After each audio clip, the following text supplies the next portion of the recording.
सरदार, तुम्हारी हालत दिन ब दिन क्यों बिगड़ती जा रही है? क्यों चूहे की तरह टेढ़े होते जा रहे हो? जग्गू, ये दर्द तुम नहीं समझोगे। मैं अभी बहुत तकलीफ में हूँ। सरदार, ऐसा लग रहा है कि तकलीफ और दर्द से ज्यादा तुम्हारे अंदर रोमना का खौफ बैठ गया है। जग्गू, तुम हमारे आदमी हो कि ये कैसी बात कर रहे हो? मैं एचटीसी सरदार सोलो सिकोवा और डर, इनका तो कभी कोई मेल ही नहीं रहा। सरदार, कहने को तो तुम कुछ भी कहो, लेकिन समर सलैम में रोमना तुम्हारे ऊपर अटैक करने के बाद जिस तरीके से तुम्हारी तरफ इशारा किया था, तुम भले न डर रहे हो वो अलग बात है, लेकिन अंदर से हिले हुए जरूर हो। बस करो जग्गू, बस करो। रोमना को देखकर खौफ में तो तुम भी आ गए थे, चोट वोट का बहाना मार के बैठ गए। अरे तुम्हें अगर हमारी इतनी ही फिक्र है तो अब तक रोमना को ला के हमारे कदमों में डाल देना चाहिए था। सरदार, ये तो मेरी मजबूरी है कि मैं अभी रोमना के सामने जा नहीं सकता। WWE ने पता नहीं क्यों मुझे रोक के रखा हुआ है। शायद WWE वालों को इस बात का डर होगा कि जैसे मैंने खूंटा, रैंडी ऑर्टन और केविन ओवन तीनों को अकेले अब तक रगड़ता हुआ आया हूँ, अगर बाई चांस हमारा और रोमना का गलती से भी आमना सामना हो गया तो उसे खड़े खड़े पत्थर दूंगा और अपने सरदार के कदमों में उलट दूंगा। हगनुआ, तुम लोगों की मैं सारी बकवास सुन रहा हूँ। तुम्हारे लिए बेहतर यही होगा कि अपना मुंह बंद कर लो, नहीं तो यहीं से जूता चप्पल चला के मारूंगा। स्मैकडाउन तक जितना फड़फड़ाना है फड़फड़ा लो, जितना उड़ना है उड़ लो, क्योंकि स्मैकडाउन पर हम तुम्हारे पर उतरने वाले हैं। रोमन रेंज, ये हगनुआ बैठा बैठा इतना फालतू क्यों बोल रहा है? दरोगा, कुछ नहीं, बस उसका दिमाग खराब हो गया है, उसे बढ़िया इलाज की जरूरत है और स्मैकडाउन पे इसका इलाज तो करना ही पड़ेगा। रोमन रेंज, जब मैं साला तुमासो खांचा यहाँ मौजूद हूँ तो फिर तुम क्यों अपने हाथों को तकलीफ दोगे? खांचा इन्हें छोड़ो, इनके लिए तो मैं ही काफी हूँ। तुम्हारे लिए मैं 2-3 यूट्यूबरों को टंगवाने वाला हूँ जो बेमतलब का दिन रात सिर्फ ट्रिपल एच की चमचागिरी करते रहते हैं। अरे भाई रोमन रेंज, तुम्हारा तूफान तो रुकने का नाम ही नहीं ले रहा है।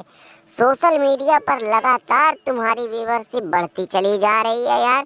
24-25 घंटे में तुम तो 100 मिलियन क्रॉस कर गए भाई। तुमने सीएम पंक और राग को भी पीछे छोड़ दिया। अबे दरोगी, उधर छोड़, पहले हमारी बात सुन। तू हमारा ब्रेसलेट इज्जत से दे दे, नहीं तो फिर अच्छा नहीं होगा। नहीं दूंगा बे, नहीं दूंगा। उसे मैं अपने कुत्ते को पहनाऊंगा। बोल, तू क्या कर लेगा?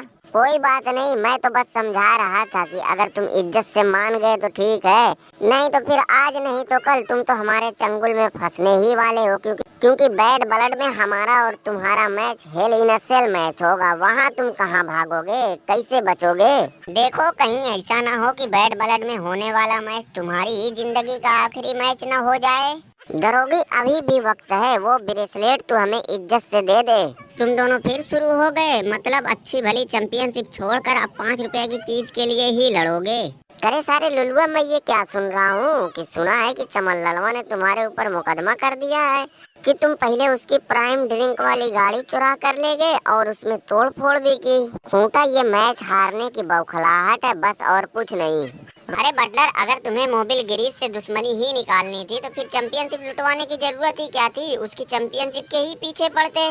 रोमन रेंज, मैं भी ऐसा नहीं करना चाहता था, लेकिन तुमने ध्यान दिया होगा कि जब से वो चैंपियन बना था उसका हाव भाव, उसका रंग रुतबा सब बदल गया था और रोमन रेंज, उसकी नजर में तो हमारी कोई इज्जत ही नहीं थी। चैंपियन बनने के बाद से उसकी निगाह हमेशा रिया रिप्ली के ऊपर ही गड़ी हुई थी और आखिर में देखो अब दोनों एक साथ हुए कि नहीं। अरे भाई लोटन, आओ आओ बैठो यार, कहाँ जा रहे हो? भाई मैं तुम्हारी तरह आलतू फालतू नहीं हूँ, हमारे पास और भी काम धंधे हैं।